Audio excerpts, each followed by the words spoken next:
Jennifer shouted, skidding to a stop with Charlie right behind her. "Is that a floating arm?" While I was used to random arms and legs lying around, Jennifer was not. "It is," I said, pulling her back and shooting Tim a look.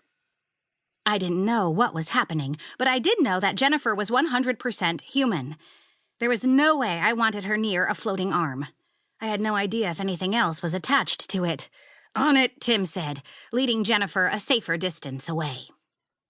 "The hand is holding June's soul," Charlie cried out. "We still have 15 minutes to get it back in her." His hope for his beloved wife was contagious, and a collective sigh of relief was exchanged amongst everyone. As Charlie slowly walked toward the hand, the soul orb twinkled briefly, then disappeared.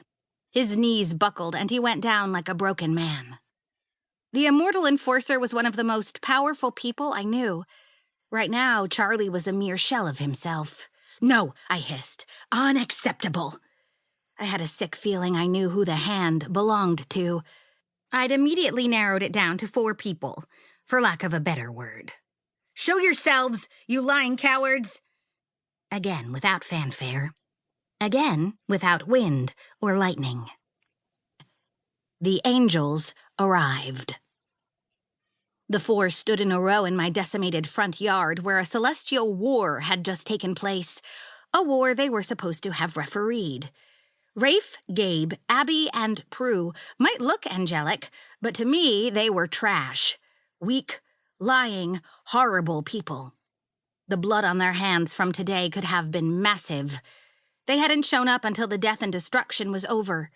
From the bored expressions on their faces, it was clear they didn't care. Their pretty exteriors belied putrid insides. June's soul was perched in Prue's hand. "You're late," I snapped. "You're rude," Prue countered.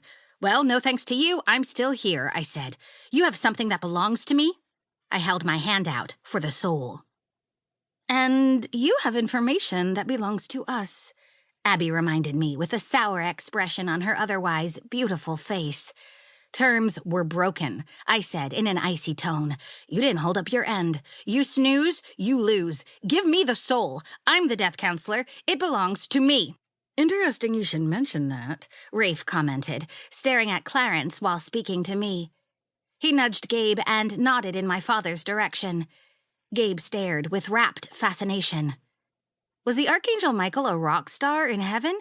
From their reactions, I'd have to go with a yes. Otherwise, it was just weird. "Stop staring at him," Abby hissed. "He's nothing." Abby was a bitch. I was kind of done with bitches for the foreseeable future. However, they had something I wanted. "The Archangel Michael is not nothing," Heather said, stepping up to my side. "He's a more honorable angel than any of you could ever dream of becoming." Rafe raised a brow, and Gabe chuckled. "Not surprising," Gabe said, referring to Heather's words. "However, I wonder if she would jump to his defense if she knew." "Knew what?" my father inquired, eyeing the quartet warily. Abby's expression grew uglier. "That she's your daughter," she hissed. "She already knows," my father said in a frigid tone that gave the 4 angels pause. "That is none of your business. I'd suggest we move on." The 4 were silent as they exchanged glances. Rafe shrugged and turned his attention back to me. "As I was saying, it's interesting that someone who killed an angel would think she still had the job of death counselor." Were they serious? Clarissa had a bounty on her head that was their damned responsibility to take care of. The assholes had left their dirty work to me and were now trying to punish me for doing their job. Not to mention, Clarissa had tried to kill my father and me.